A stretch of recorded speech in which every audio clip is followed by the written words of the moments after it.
produce H plus ions in their aqueous solutions.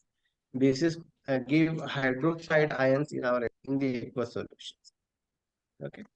Bases are a little bit of slippery to touch. The importance of pH in everyday life. So are plants and animals pH sensitive? So we understood that yes, plants and animals, they are pH sensitive. Plants, our body generally work between the pH range of 7 to 7.8.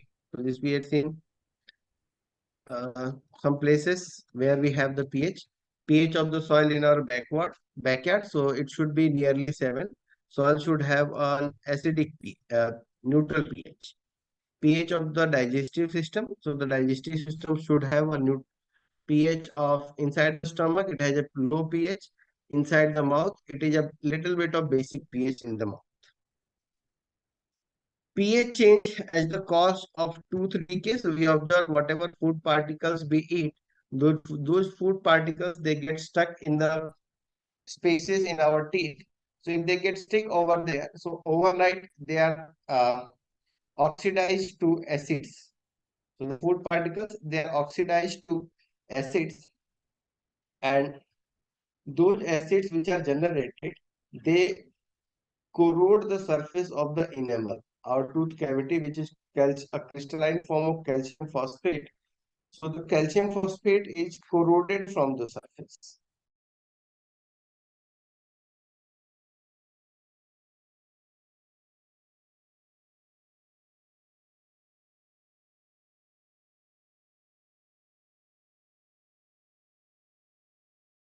Okay, maybe there was just a loss of network for a moment.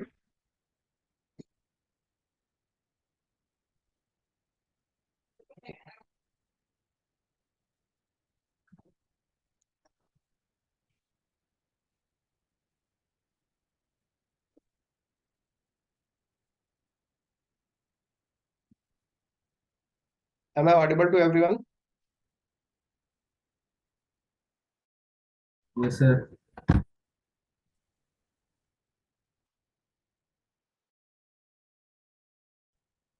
Sir, Am I audible to everyone? Yes. good evening, sir. Okay. Yeah, good evening.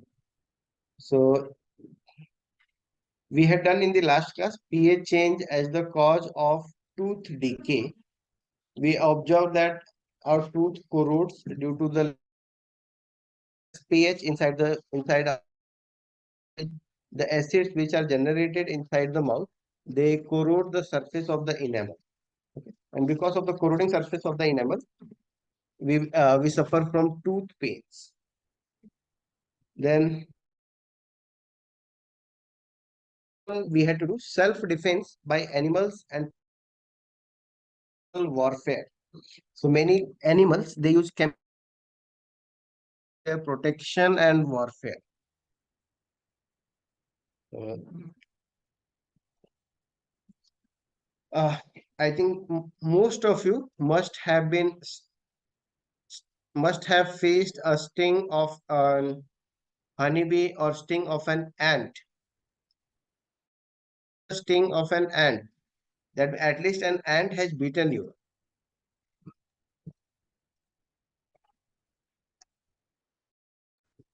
Sir, and the release that it's acid sir formic. So all the animals which use these chemicals, so they generally use acids, and these acids, when they enter inside our body, acids are corrosive in nature and they cause burning sensation. So acids cause burning sensation, or you can say they are corrosive. So when they inject some amount of acid in your body, so your body starts pain. It starts to pain when the acids are injected. So red ants, they contain formic acid. When I say formic acid, it is methanoic acid. Formic acid, it is also called as acid.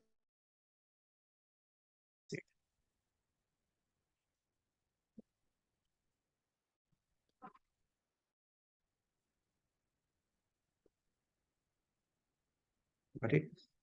So there are different other chemicals like different other animals which use the pH for their warfare, like honeybee. There are certain more substances are used also. So honeybee or bee sting leaves an acid which causes pain and irritation. As we know that acids can be neutralized by mild bases. So we use mild base like a baking soda on the stung area to give relief. You can use baking soda wherever you have been stung by these animals. Okay. So the chemicals which they use is the methanoic acid or formic acid.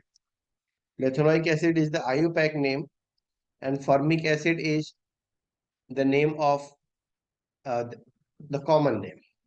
The nature provides neutralization options. So natal,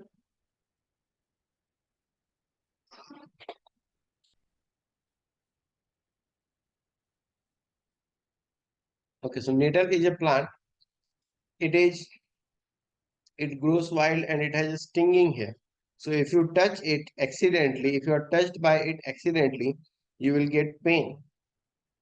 So again here, this is they also use methanoic acid secreted by them.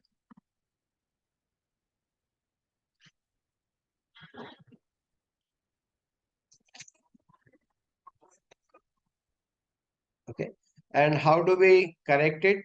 To correct it, we use another plant which we call as the dog plant. So the dog plant which may grow beside the natal in the wild. So the dog plant will have some base so that it will neutralize the acidic content.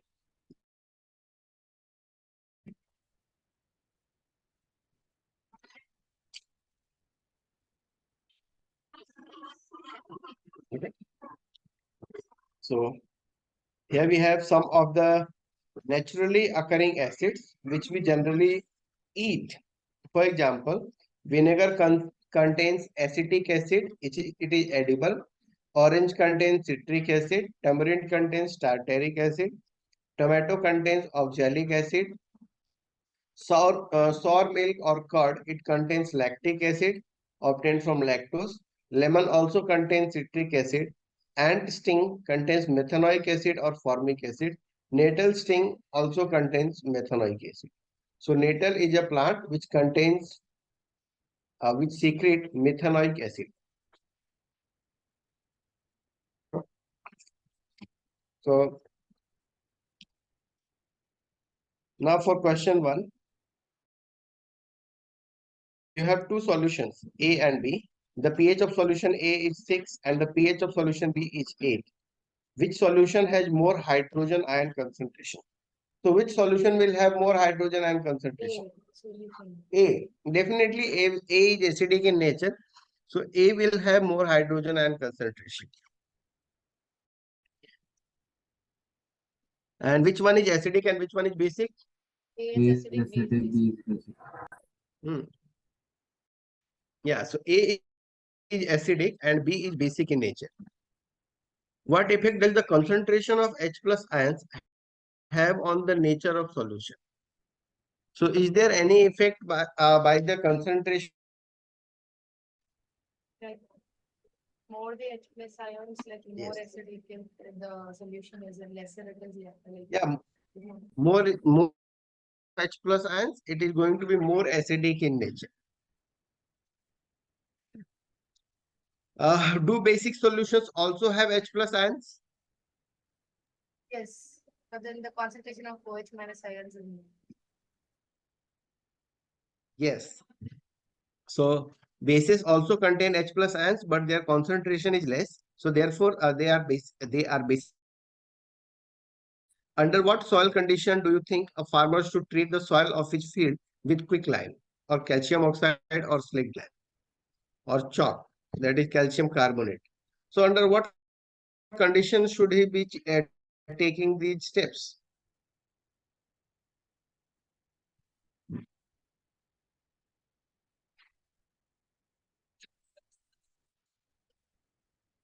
Yes. Under what conditions should he use calcium oxide Okay, what about calcium oxide? Is it acidic in nature or basic in nature?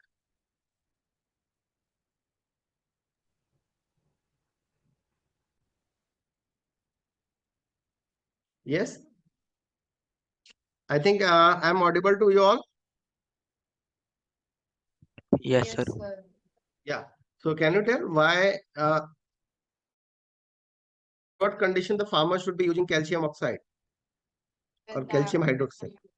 when it's too acidic, the soil is acidic. Yeah, when the soil is acidic, he should be using calcium oxide or calcium hydroxide. Definitely. Now, more about salts. So here we are going to deal with more about the salts. So the different salts we see. We'll also discuss about the pH of the salts, and then we'll discuss chemicals from the common salt. So what are salts?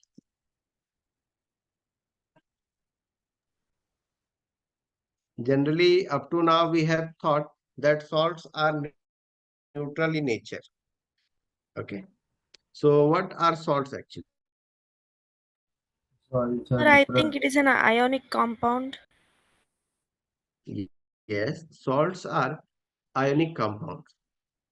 Okay. So salts are ionic compounds which contain an acid radical and a basic radical.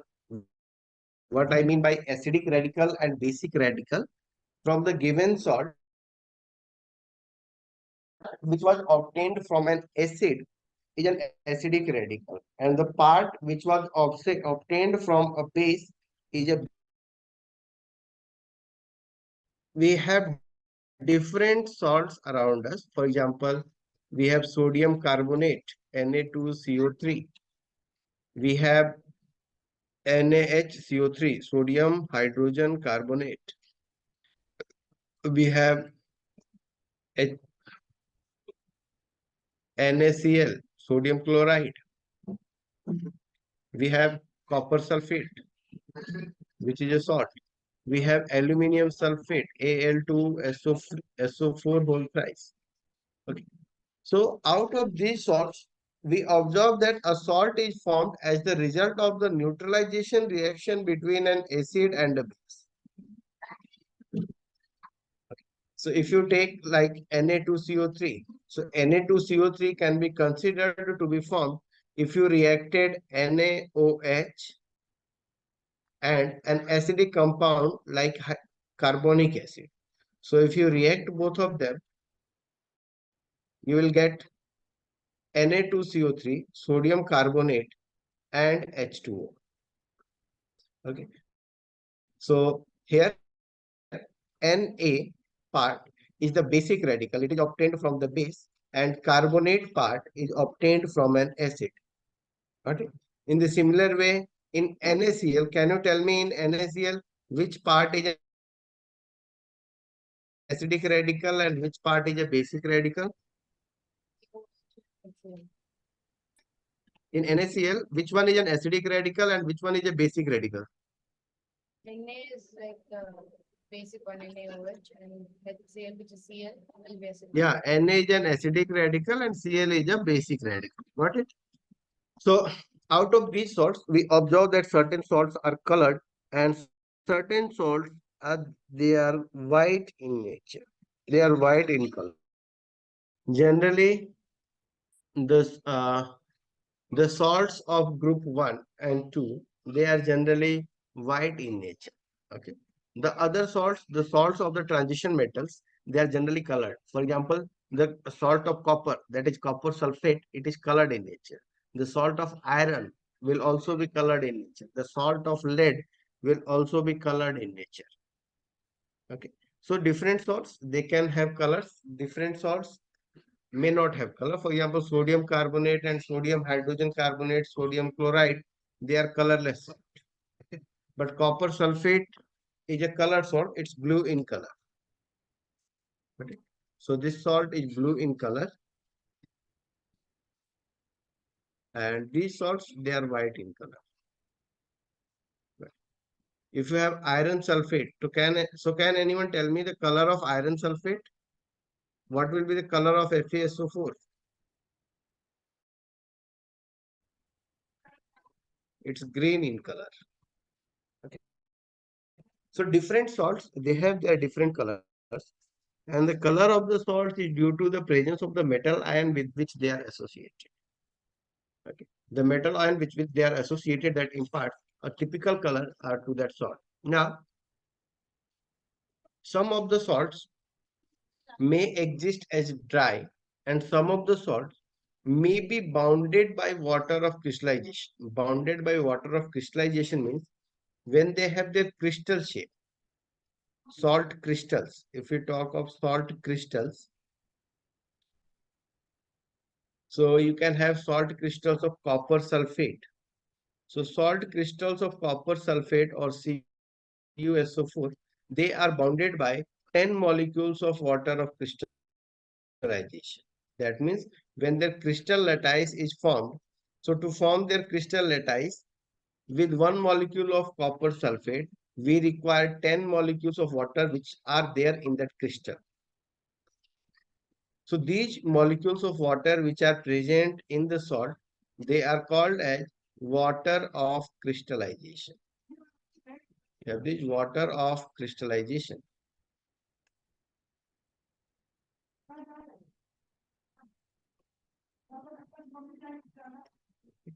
So these are the water of crystallization. Similarly, Na2CO3, it can also have water of crystallization. Oh, sorry, copper sulfate has 5 molecules of water of crystallization. If you have written it, just correct it. Copper sulfate has just 5 molecules of water of crystallization, whereas sodium carbonate, it can have 10 molecules of water of crystallization. So you can have Na2CO3 dot 10H2.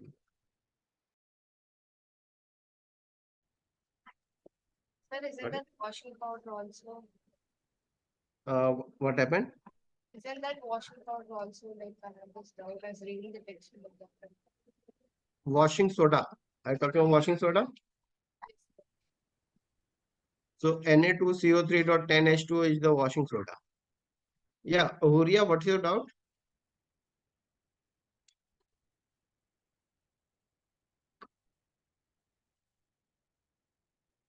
Nothing, sir. Okay, so you have raised your hands. That's why I thought maybe you are having a doubt. I'm so sorry. I didn't realize I raised my hand. Okay.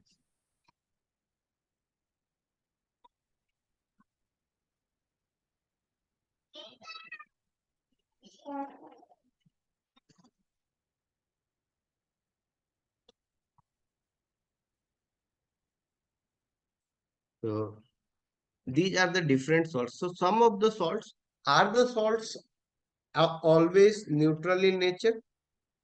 Or next we have seen some of the salts. Now say, are the salts always neutral in nature? Sir, I'm writing, sir. Can you show it again? Previous slide, Yes, sir. just 1 minute.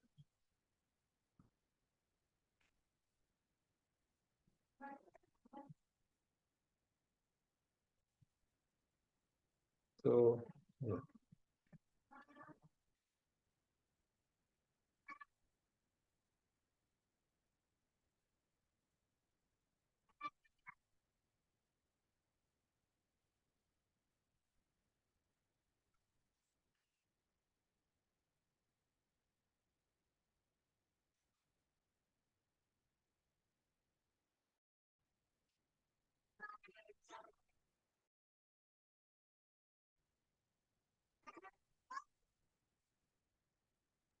Yes, sir. hmm, okay. So see, now we will look up, are all salts neutral? We have generally studied that salts are neutral in nature. So do we have all the salts neutral in nature?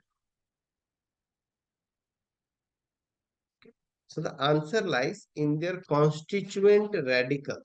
Just we discussed about their radicals. So for example, I'm discussing about NaCl. I'm discussing sodium carbonate. Okay. So let us discuss about these two salts and see which one of them will be neutral, or are both of them neutral, or are they always neutral? So here in sodium chloride, we have the basic radical Na plus. Na plus is the basic radical and Cl minus is the acidic radical. Okay.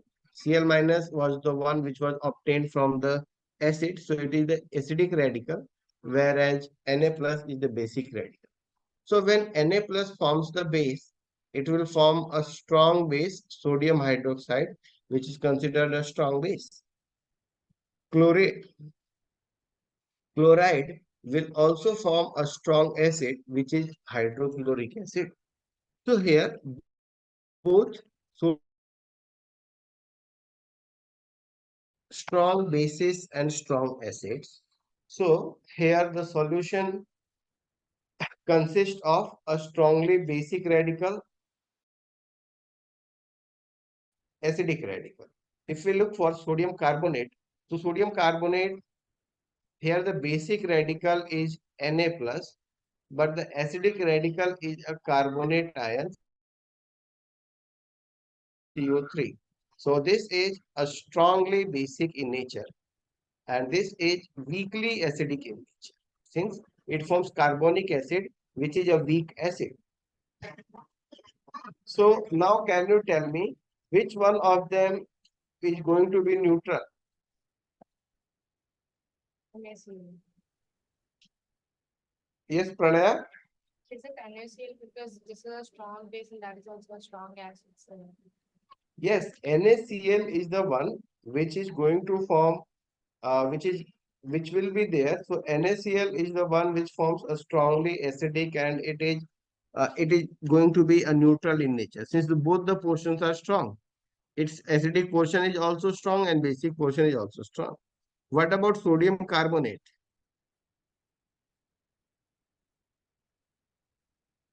Can I say that sodium carbonate will be basic in nature?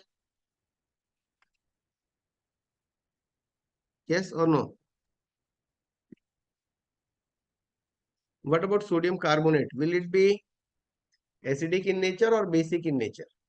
basic. Hmm. So sodium carbonate will be basic in nature as it is made up of a strong basic radical and a weak acidic radical. Got it? In the same way, you can have many. For example, you can have magnesium chloride. So what do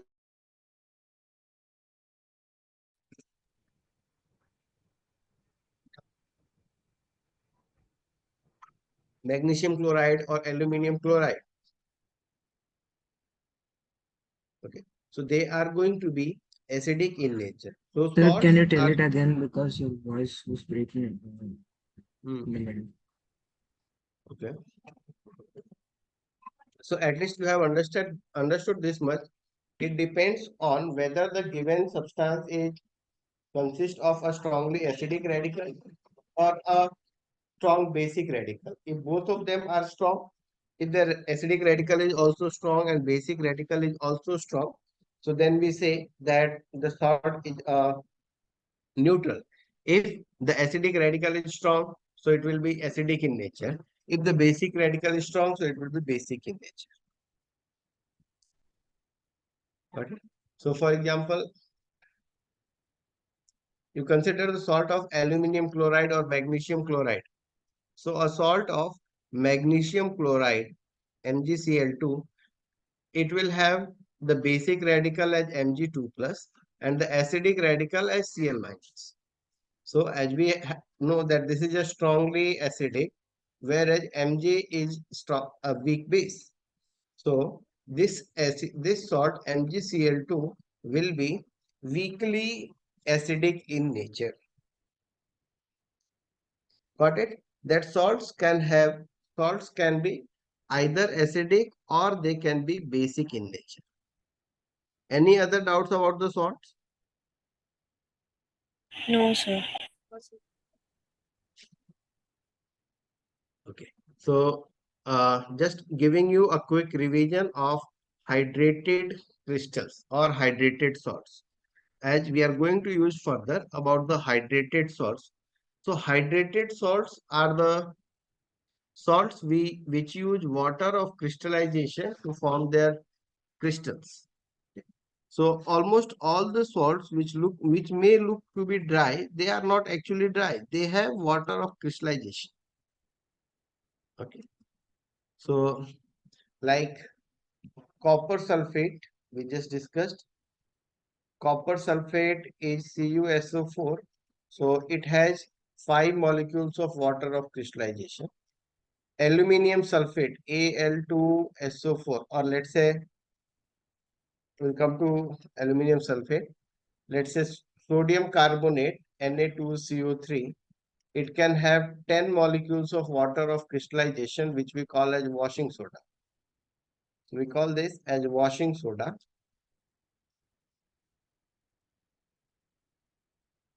Where gypsum also has water of crystallization. It is calcium sulfate dihydrate. Then POP or plaster of Paris has the formula CaSO4 calcium sulfate dot hemihydrate, half the molecules of water of crystallization. So per molecules of calcium sulfate, you just have half molecule of water. That means with 2 molecules of calcium sulfate, you will have 1 molecule of water of crystallization. Then potash alum, which we generally call as fitcurry. So potash alum or fitcurry. So is the one this put. Just hold on for 1 minute. Hello. Oh, class is the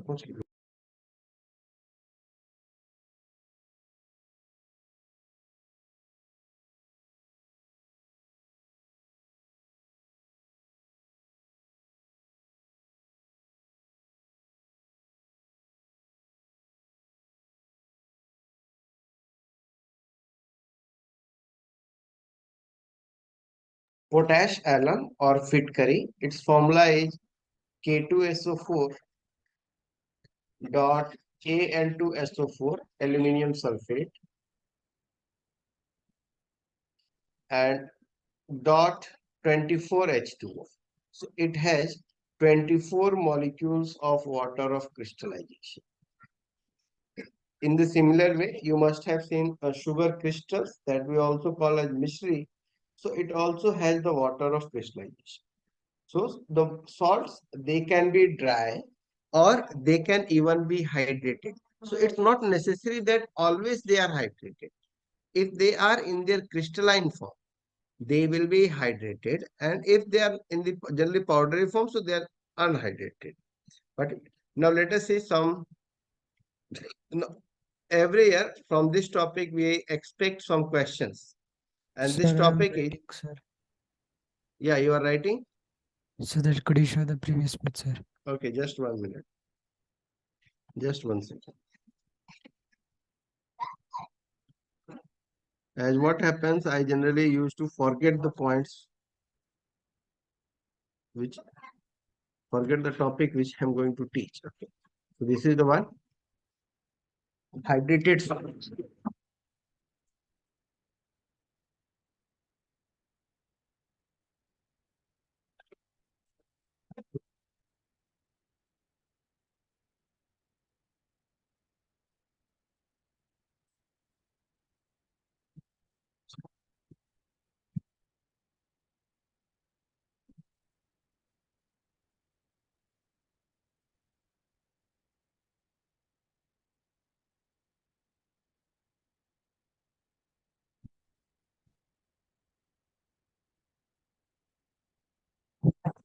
Okay, so can we continue further?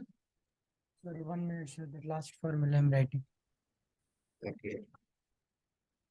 It's K2SO4.Al2SO4.24H2O.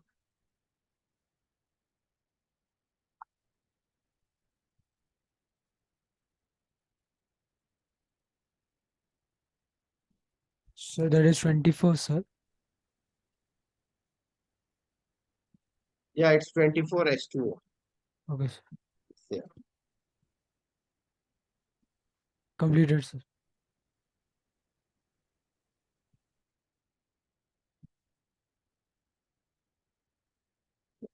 Now see chemicals from common salt. So as we know, our common salt is very important. Can anyone tell me why common salt is so important?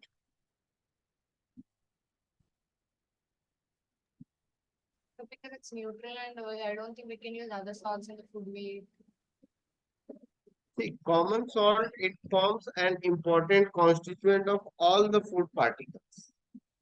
Everyone, every human being has to eat food, and salt is to be used in all the food, that almost all the food which he is eating.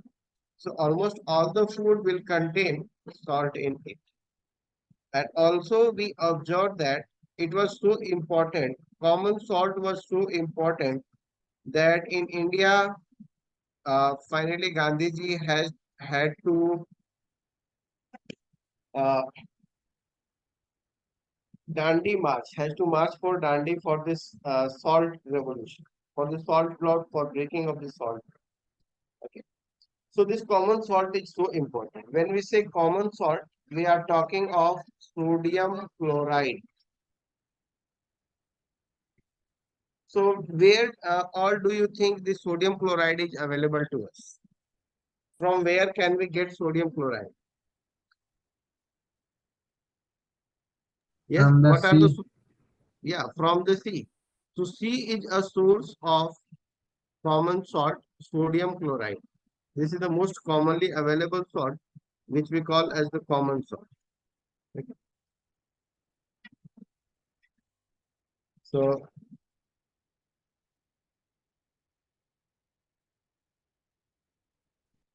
sodium chloride, and now let's see, as we know that the ocean salt or the sea water, it has a lot of content of the sodium chloride. Now we will be extracting some chemicals from this. So what are the different chemicals that we can obtain from common salt? This process which we are going to use is called as chlor-alkali process. The name of the process is chlor-alkali process, and the name is given on the basis of the products which are obtained from this process. So by this process we obtain, this process is chlor-alkali process. So by this chlor-alkali process we obtain we obtain here chlorine Cl2, we obtain an alkali which is sodium hydroxide. Okay, Huria Ishak says that sodium chloride can be formed in chemical labs also, or only naturally. Okay, so if you want to make sodium chloride in laboratory, so definitely you should have sodium ion and chloride ion. And we observe that sodium chlorides and sodium ion and chloride ion, they are highly reactive in nature. So you can form it. If you have sodium and chlorine in the laboratory, you can form it. Okay. So, but that is if something is available to you naturally, so why you would like to invest in making salt? Okay. Ultimately, the sodium that you will be obtaining will be obtained from seawater only. Okay. So sodium that we obtained is obtained from seawater only. So let's see.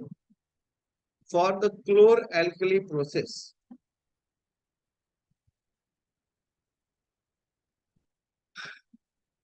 we take a container and fill this container with a solution of water. Now, a solution of sodium chloride in water is used. So, this solution is called brine. The name given to this solution is brine, which we call as a concentrated solution of brine is concentrated solution of sodium chloride and water. So the solution is generally 10% to 40%. It's 10 to 40% of sodium chloride in water. See what a strong chemistry we have written over here. Okay. Brine. It's a concentrated solution of sodium chloride in water. And if we think of it in our common terms, in our common use, have you ever seen brine? If I tell you, have you ever seen brine? So what's your answer?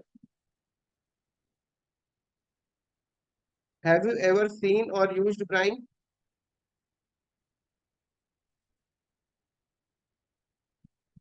Yes. Sir. Ever anyone? Has anyone used brine?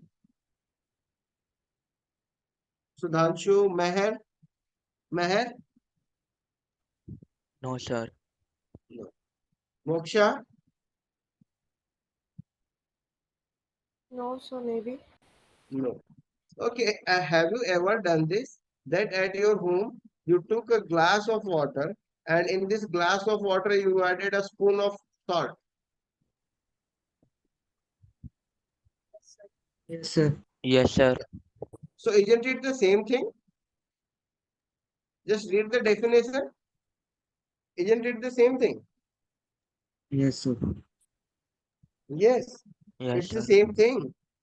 You have brine, which is a concentrated solution of sodium chloride in water. When I say sodium chloride means salt, so you just have to take a glass of water and add salt to it. That's it. You have made brine. Got it?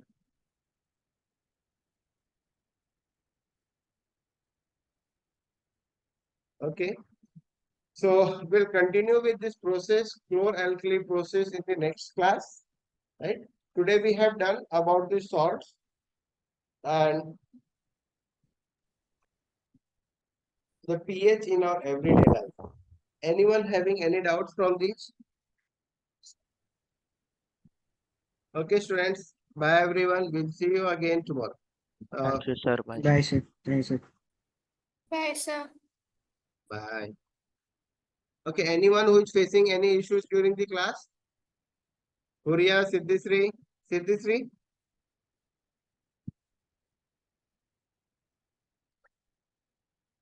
Okay. Okay, bye all of you.